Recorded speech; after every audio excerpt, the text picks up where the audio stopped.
All right, afternoon, everyone. Right now, we're going to be having Chris Reckord speak about how the CIO and IT manager reporting structure affects digital transformation and what that means for you. Good afternoon, folks. I hope everyone is having a fantastic day so far. I won't make this too long. I actually want to make it more of a discussion, a few questions, and I hope you can answer. So, quick question just to get started. I talk about the IT relationship as being on either sitting on one side of the desk, the sell side, or the buy side or the user side. So just so that I can get a feel of who's in the room, how many people here are on the user or buy side of the organization? 1, 2, 3, 4, 5, 6, 7, 8. If you're sitting in the middle, where you go? Explain sitting in the middle. You represent the user. You're like the translator between IT and the user. Okay, all right. Okay, so the other side of the fence is that who's here from an IT provider? Who here sells technology like Info Exchange or Real Decoy? So seller of technology. Seller of technology. 1, 2, 3, 4. So who's everybody else in the room? Okay, let me start over. Who's here on the buyer of technology? Buyer, user, sitting on the customer side. Oh, most people. Okay, good. So who's, Some do both. Okay, that's fine. All right, so who else? So the one last thing I just want to find out, because I need to make sure that I'm speaking to the right audience. You can't just start a presentation and not sure who's in the room. So who has responsibility or some sort of a leadership role in IT within your organization? Whether it's your IT or chief digital or innovation or data protection. I call data protection because of you. Yes, just quick, just put up, let's just get a gauge. All right, fantastic. Most of the room then, so that's the important thing. All right, so as Jason said a while ago, I don't know if he said it, but I've been in the IT business for over 30 years. Started from a technician, and then you kind of just move your way up. Right, Richard? We've been in this thing for a while. Our gray hairs that we were comparing outside. Can tell. And so I have had a fair amount of experience at all levels and communicating with all levels in the organization. And so I wanted to look at this from the outside looking in. As a provider of IT, I had one stint as the CIO or acting CIO for an organization when I lived in Florida and worked in Florida. I was the acting CEO for about between 6 to 8 months as they were transitioning and we were trying to look for a new CIO. So I had that first touch of figuring out budgets and having to go and convince the CEO and the COO why this money should be spent. And that's when I kind of started to realize, wow, this part of this side of the desk is actually harder than I thought. Right? Because I was always on the sell side coming in the organizations trying to convince people why they need certain technologies. And I was always kind of befuddled as to why they weren't making investment, simply because I just knew it was the right thing to do. Right? But I came to realize that there's this thing called budget. There's this thing called lack of understanding of just that technology. You're in there trying your very best to spin this fantastic story, and this guy just looking at you like, dude, you're speaking to the choir. I know, but I have to go convince somebody. So hence why I started thinking about this reporting structure. The other reason why this reporting structure discussion came about, this topic of digital transformation all of a sudden has wafted up to the top of everyone's consciousness again. Lots of presentations, you hear the talks about Airbnb and who else are some of the disruptors? The big disruptors. Airbnb is one of them. Amazon is one of them. Uber is one of them, all these various things. Does anybody know how Airbnb got started? Anyone have ever heard the story? Well, you're in the business, so you should know. You're in the hospitality business. So just very briefly, it's a situation, 2 college roommates. One was really down on his luck, let's just call it that, had no money. Hanging out with his friend, and there's a big conference in town, and people wanted somewhere to stay, and he says, look, I'll rent you, I'll blow up a bed, and I'll rent it to you so you can come in my living room. This is in California. And so it's an air bed, right? Airbnb, right? So that the first bed was actually a real live air bed. And then the rest of it. So understand how that innovation came about. There was no CIO or no CEO coming to someone and say, hey, we have this idea. It was just out of pure, basic human need to just survive, see if I can squeeze a little money, and then realize that there were so many people in the city at the time who wanted somewhere to rent, is that the next main event, they said, well, they rented out the couch and then the ear bed, and then, of course, it became an ear bed and breakfast, and then what is now transformed into where we are. So this need and this innovation came out of somewhere that wasn't from the corporate boardroom or anything. And now the corporate boardroom is looking at it and realizing that this thing, in terms of valuation, is bigger than the top 3 hotel chains globally together, right? So, the top 5, yes, Starwood, and yeah. So it's incredible how that one idea got started. So from the outside looking in, I'm now hearing again over and over this talk of digitization and digital transformation, and I started just looking around in Jamaica, and I'm sad that Velana had to leave a while ago because NCB. Who's here from NCB? Nobody from NCB. Well, you know why NCB wouldn't come? Because they're like, that topic, we know it. NCB is actually one of the few organizations in Jamaica that is really and truly light years ahead in terms of digital innovation. Now, maybe they have the budget to do it with the billions that they're making quarterly, right? Right? But maybe they have a CEO who realizes that, guys, if we don't disrupt, we're going to get disrupted. And so all of a sudden, he now empowers his team, has created new positions in the organization to allow for this digital transformation, allow it to happen, because it's not an instruction thing. See, because what they've done, they've looked outside and figured out and just realized, how does this thing happen? You have to leave a bunch of guys in a room, let them come up with some ideas, you kind of give them a dream as state as to where you want to get to, and just lock them in and say, go. And there's no instruction, right? Now, juxtapose that to the job of the IT leadership. What exactly is that job? What is that person supposed to do? You're supposed to, keep the lights on. You're supposed to make sure that the organization is secure. You're supposed to do all of these things. Now, my whole initial, that's for the last, 15 years or so, doing IT presentations, I've always tried my very, very best to inform, educate. I started life as a teacher, by the way, before I got into IT. So, the teaching thing kind of, I don't know. So I like trying to educate the audience I'm talking to. So in talking to a lot of IT folks, I tried my very best to shine the light as to where the conversations that they're having with their team should be.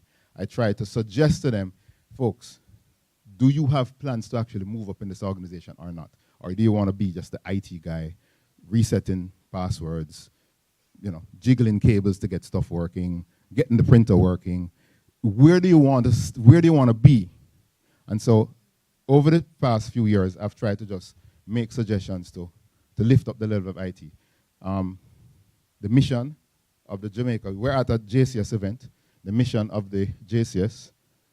Let me just see if I can find the notes that I wrote. I didn't memorize it. Our mission to promote knowledge of the information communication technology sector, ICT, and the effective and efficient utilization of IT for the benefit of all. That's the mission for the JCS, right? Mr. President of the JCS, Dr. Sean Thorpe, standing behind there.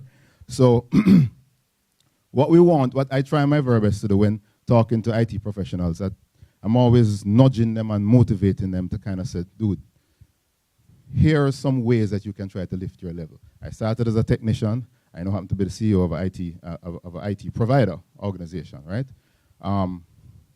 So the whole thing, as I mentioned, I'm taking a look from the outside in.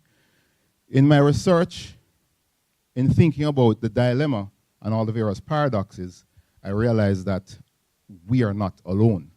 And there's globally tons and tons of folks in the same boat that the IT leadership in organizations find themselves. And I'll list out a few of the dilemmas and a few of the challenges why I think internal organization reporting structure, who the IT department reports to, causes challenges with digital transformation, why those projects just can't happen, or why even the entire presentation before this was on IT security, cybersecurity, and trying to make those investments sometimes are a little bit more lax. They take a little bit longer than should happen, right?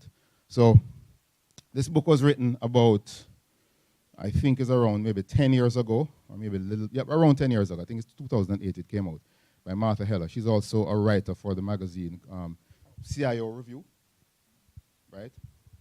And she was part of an organization that came out with this list of things called the CIO paradox, right?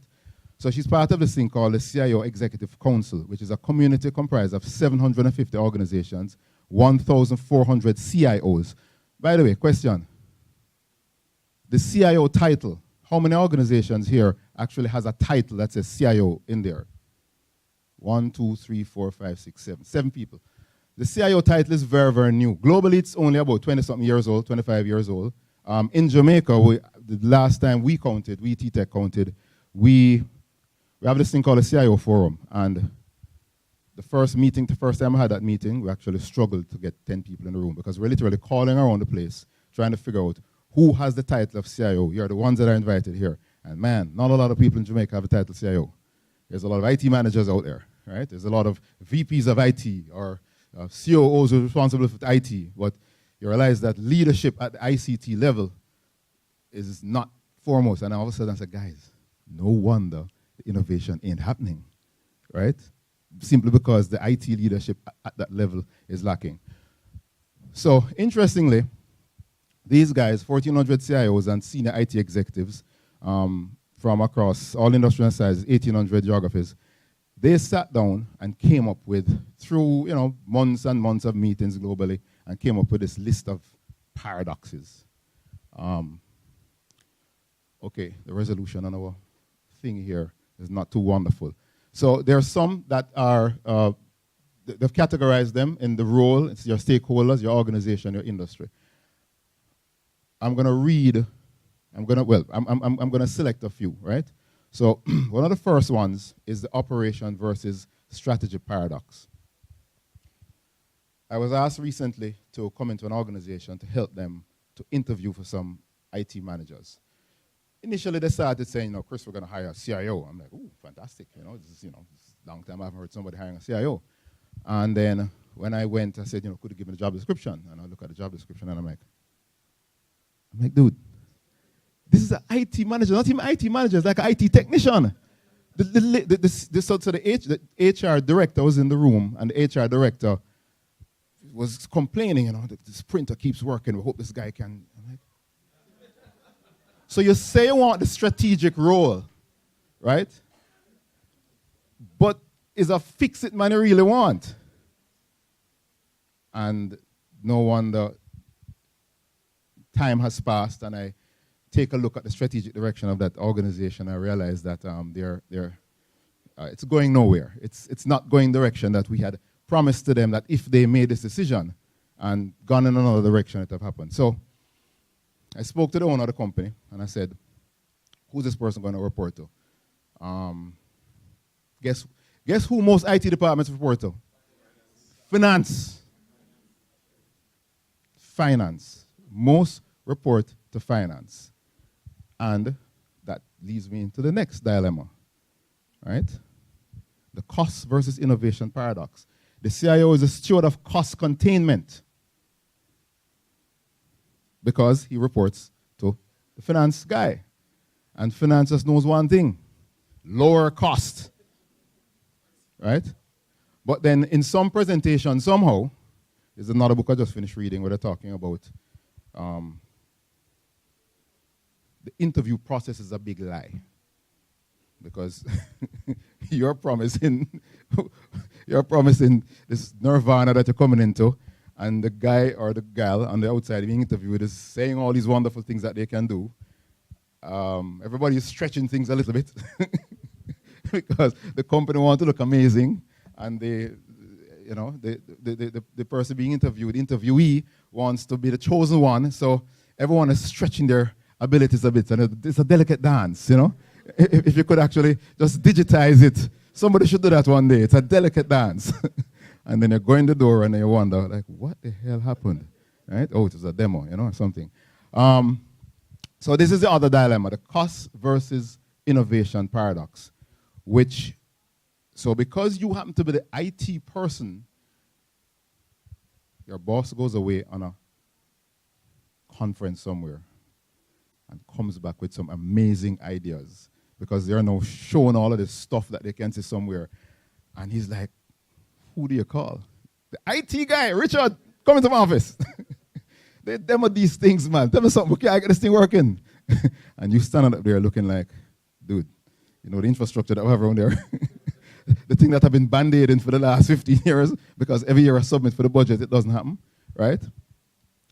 So that dovetails into the next paradox, which is the futurist. This is what she calls it in the book, the futurist versus the archivist paradox.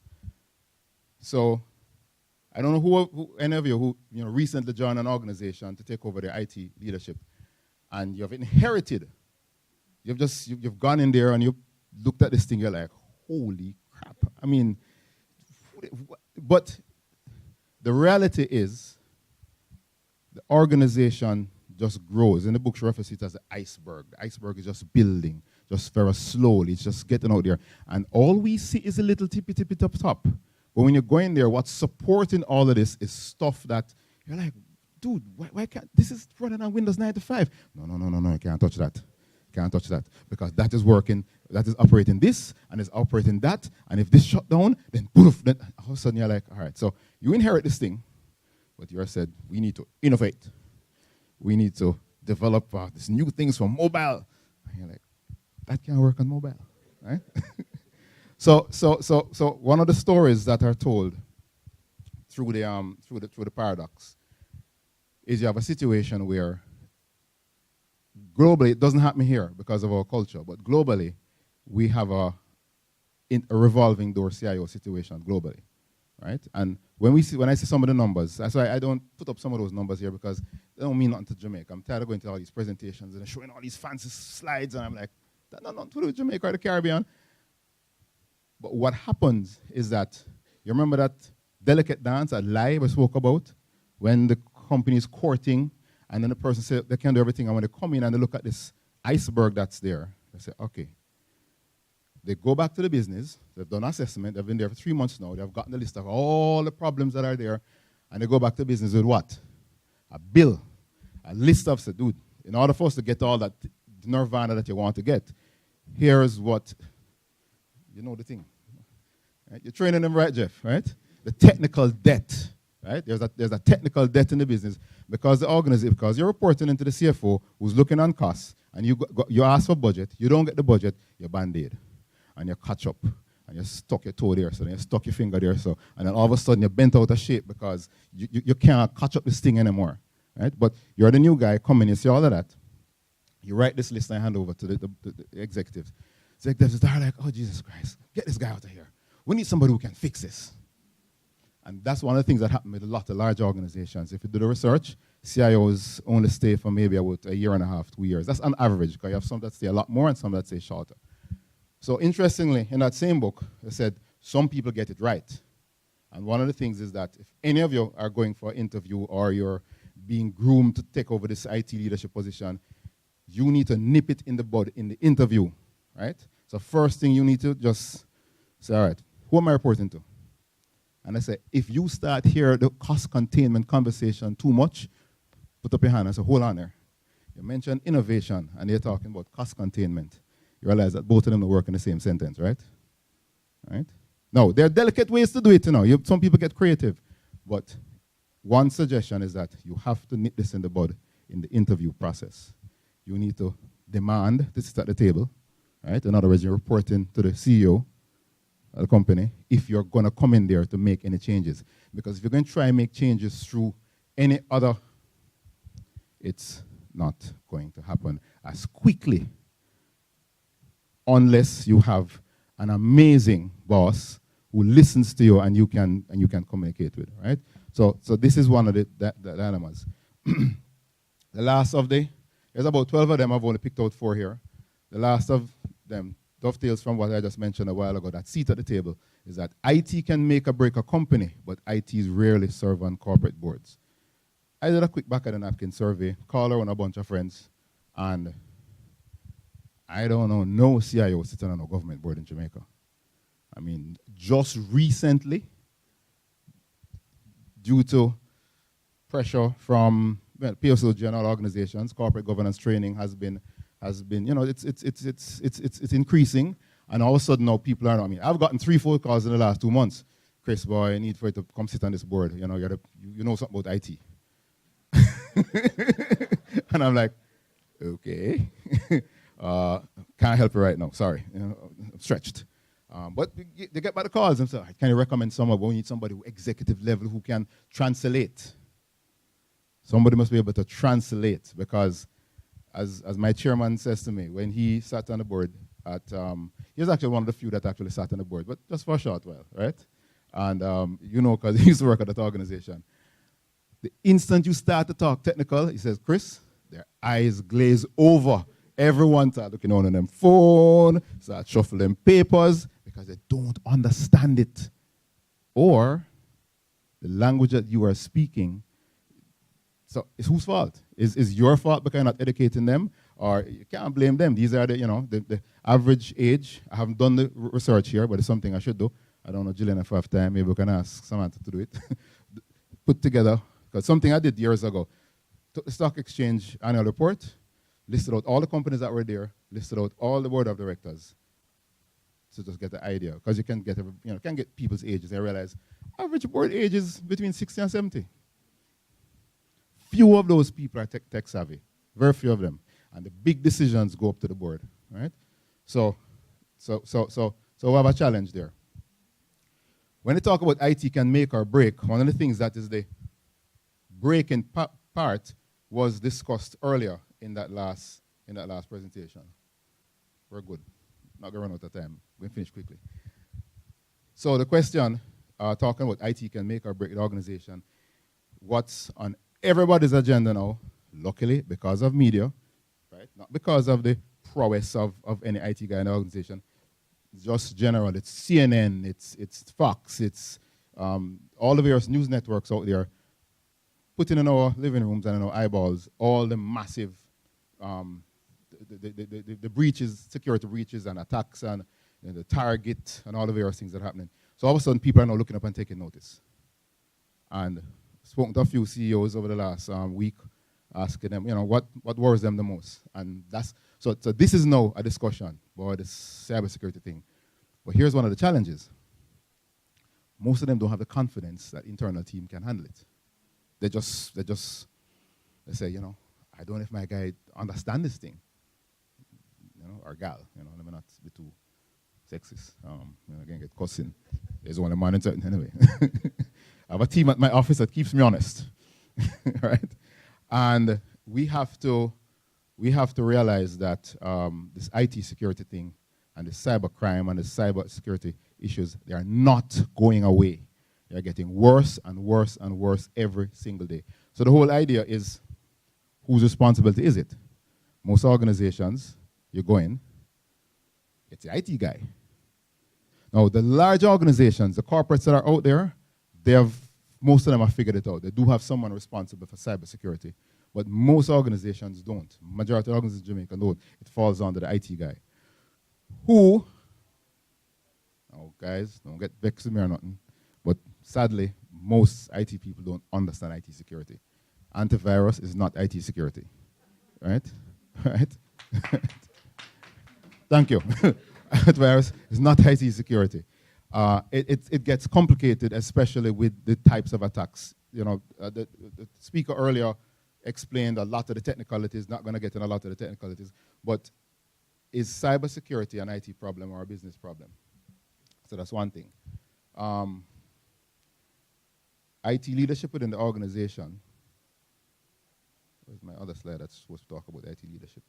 Depending on the size of the organization, the maturity of the IT resource, of the technical person in the organization, differs, right? And sadly, because the CEO or the managing director, GM, whatever the head of the organization is, don't have that deep appreciation, the one-eye man in the land of the blind scenario prevails. So I've had a situation before, relatively recently, over the last 3 years, where so tTech takes over, we outsource. We go into an organization and take over the running of the IT infrastructure, not the IT, not everything IT. Our key thing is that the core, what makes your business different, must be handled by you. Lots of people don't understand that. They're like, no, just take everything. So no, I don't want everything. I just want to manage the stuff that the core stuff sits on. I'll manage the switches and the routers and the firewalls. And I'll manage all of that. You must keep the core, the things that make you different from your insurance company, different from another insurance company, or your distribution company, different from, you keep that part. And that's the key. Sadly, too many IT managers cringe. Look, when I walk in the door, people scatter sometimes. You're like, oh, Jesus Christ. The IT sourcing guys here, they're going to take our jobs. No, I'm not coming to take a job. I'm coming to make it easier, right? But sadly, IT folks, they want it all. They want to hug it up, and they want to, it's theirs, and it's their domain, and they're confused, right? Because they may be at a functional staff level, while they're supposed to be operating at a leadership level.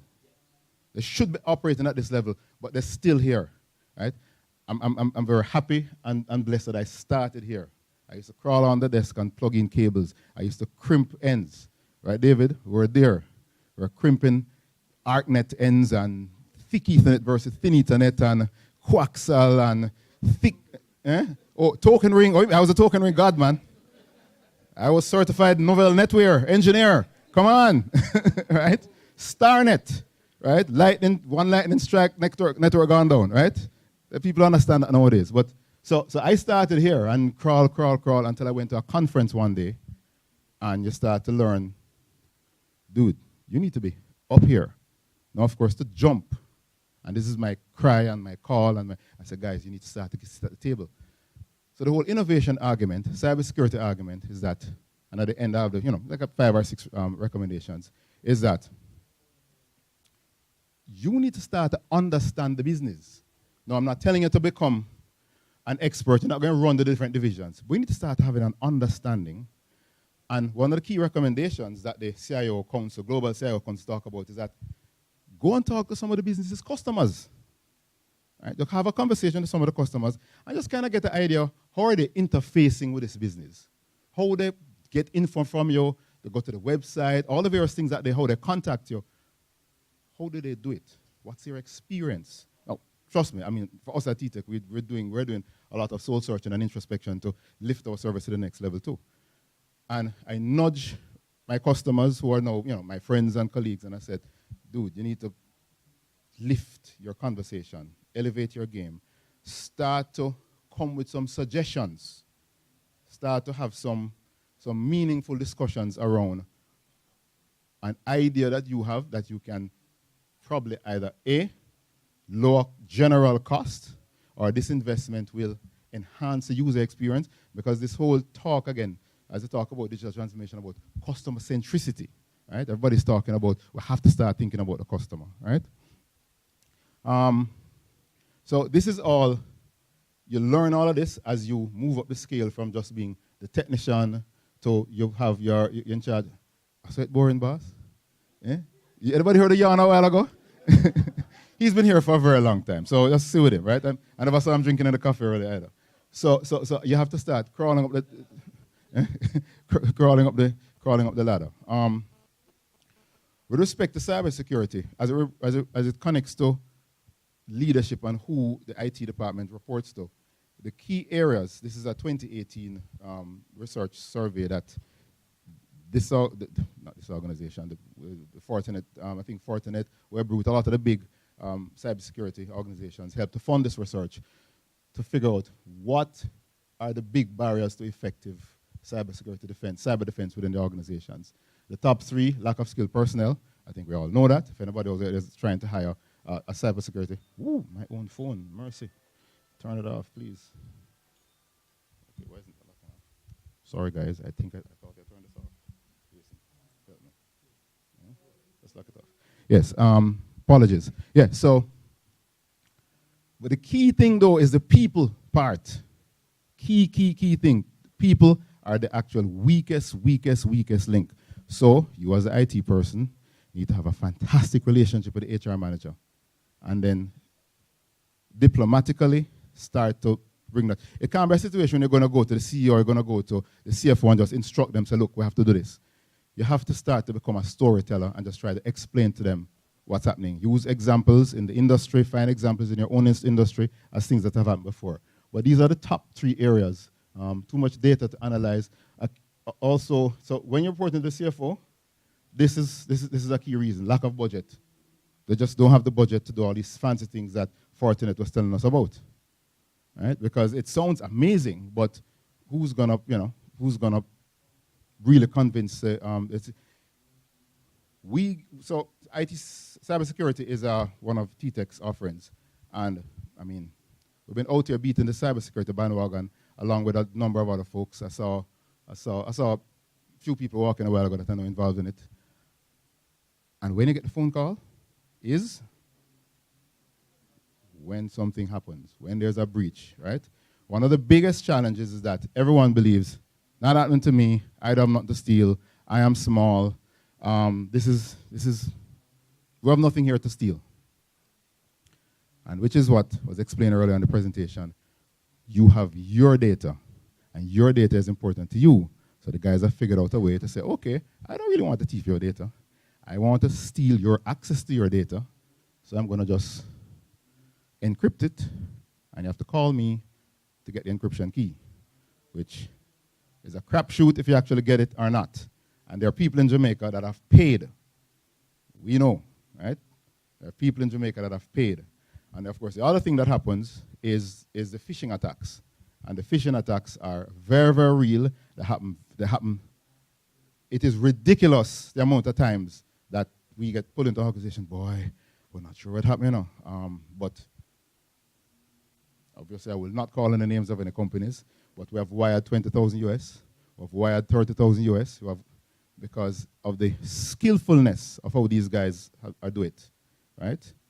And they are targeting lawyers, and they're targeting real estate-related businesses. That's who they're targeting, simply because large sums are transacted in that. One of my other hats I wear, I write a one column in Jamaica Observer. I do the food trail all across Jamaica. And I'm on a bus going to taste something, and somebody asked me a question about some IT security, and I'm telling a story. And I said, this lady get quiet. And I wait until the bus reached Ocho, such a call me one side. I said, I need to ask her a question. And she tells me a story. She turns out that she's a lawyer. She said, what you told that story a while ago, her neck, Jamaican people say them ears start stand up on them neck, right? And she said, it happened to me last week. And I said, what? She says, she's helping a client transact business, right? She instructs the client of the funds to send to her, right? She spoke to the client on the phone. Yes, I will send the account information online. You know where the story is going, right? She emails the customer, right? Say, yes, you get the email. All right, cool.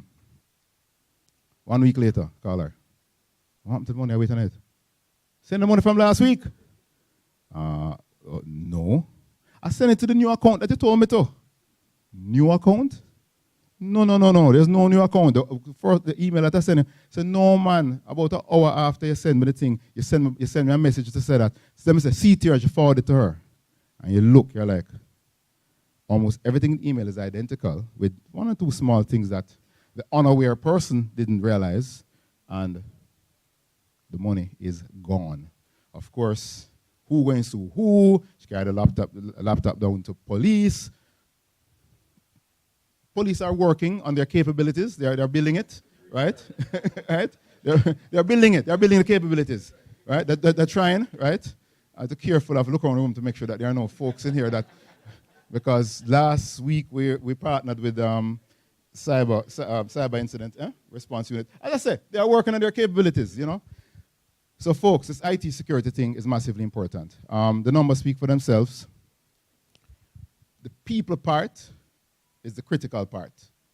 And the IT leadership in the organization, they have to convince the management to bet the investment in cyber awareness training, right? So I have 13 minutes left. I'm good, man. I have only about 3 more slides to leave, so I'll just talk fast. So sadly, as I mentioned at the beginning, majority of the businesses in Jamaica, the IT responsibility reports into the finance organization or some other organization, and sadly, it's that person's primary responsibility is something else. And you have to try your very best to be the steward, to be the person who's going to be the translator, who's going to convince, who's going to cajole, and who's going to get. Now, when something big happens, you're going to get some funding, right? But you have to, if you want to raise, if you want to ascend to the leadership level in the organization, you have to get very proactive. Few suggestions that I will list out right here.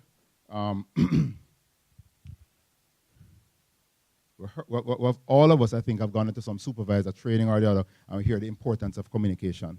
Sadly, there's this illusion that we have communicated, but we have not communicated. Right? We think we have explained this thing, this challenge, this cybersecurity problem, the fact that the server is running on Windows 2000 and we need the upgrade, and somebody's going to tell an instruction. We have a customer who, large organization and growing, they have 50 users, but they buy 10 licenses of Office 365 because they're stretching it. And of course, we all know that's illegal, right? But the IT person says to us, dude, I'm asked to cut costs, and I found that innovative way to cut costs, so this is what I'm doing, right? We know it's wrong, but sadly, that's what they do. So you have to find a way to communicate what's going on. You have to develop fantastic metaphors. You have to try to keep the discussion simple.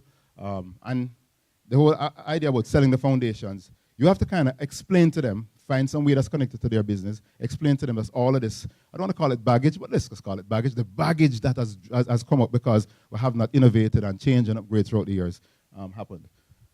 Now, the lead part, this is where you have to, or the suggestion is that you see a need in the organization and you stick your head out to try to lead on it. In other words, if you've spoken to a few customers and you realize that customer, whether it's marketing or whether it's a sales activity, and you have a fantastic idea that you can sell to the business, you should get brave, do up a little presentation, or go make a presentation to the business and say, look, IT have these following capabilities. We can do the following 5 or 6 things.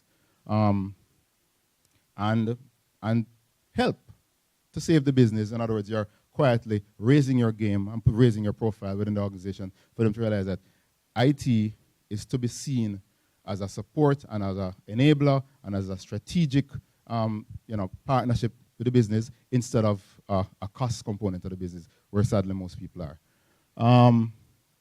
If you're new to the job, arrive at a plan.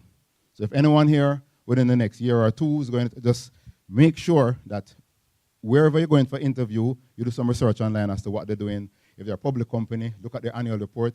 Any meeting I'm going to talk to a potential customer, if they're public on the thing, I'm downloading the annual report for 2 years. I'm looking to see what's going on. I'm looking at staff. I'm looking at, you're just studying the business and going there with some sort of a recommendation and some sort of a plan. Almost all of the books, I'm going to show you some books after this that I'd read to, come up with some of these ideas, and just books that I've had in my little library and reading for years. All of them recommend outsource the non-core stuff, right? So if you're an organization that is a seller of wines, right, my wine seller friend around the back, and there are certain things that are core to you, having a great Cisco resource is not a strategic advantage for your organization. You need to make sure that your distribution system is hopping. You don't need to make sure that the Windows and the Unix or whatever you're running, Unix, say dating yourself, right? Right? Whatever the OS is that you're running on, that shouldn't be your job to sit down and watch all of that stuff. You should be getting closer and closer to that table of power by saying, right, by this demonstrating your ability to help with some of these solutions. At a high level, that's some of my suggestions. These are some of my references, some of the books that I read. These two are written by the same person, and she has been studying the IT ecosystem for the last maybe 15 years. And I think it's anyone who is considering moving up the chain in terms of IT leadership, I think should at least these three. This one was a hardish kind of read for me because this is more talking to CEOs to get them to try to understand the importance of IT. But ladies and gentlemen, that's my little discussion, and I thank you for listening.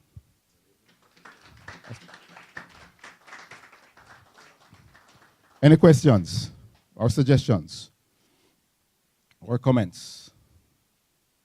Or you want some food? No? I had lunch a while ago. Drinks, wine. I have wine. Just not here. All right, folks. Yes, sir. What do you do when you cannot get the HR or the CEO? That's a challenge. From my experience, I don't know if everybody else here, but human beings are always the weakest link. Yes. No matter how much you try, no matter what kind of security you provide, you still end up with that one situation where Just doing the social media thing, I listen to it. somebody is not at work and something needs to get done and they say, all right, log into my computer for me. How do you get the HR and the CEO or whoever to cybersecurity training is a must, but the importance of it can't seem to get that across to them, to get them to know that you don't use your jump drive at church and then come and plug it in at the office. That's correct. That kind All of right, thing. so you're experiencing That is my several of the paradoxes and dilemmas within the organization, within organizations in general. I was at a conference the other day. Conference is mainly for IT outsourcers, but about 3,000 folks that do what tTech does in the room. And they say, when you're doing a good job, nobody knows you're doing a good job. Nobody cares if you're doing a good job. But you're doing a fantastic job. So sometime somebody suggests, go plug out the damn server. No. We're not going to that, right? We're not going to plug out the server. No, we're not going to that. Right? We're not going to plug. You have a tough job, but one of the key recommendations, if it is possible, in the US it's easier to do, here is a little difficult, is take them to an event or take them to meet another customer or, well, not customer, somebody in the industry who they admire or who has taken their business to the next level through the use of technology. It's a far stretch, but sometimes when a discussion is had with someone like that, then all of a sudden magic happens. Folks, I'm sure that you have had a situation where your boss goes and sits beside somebody on a plane and there's a story that is told and they come back to you with this massive idea. Mind you, 1 year ago you wrote a plan for the same thing, You understand? But because I'm going to get the racial slur in there. Yes. Yes.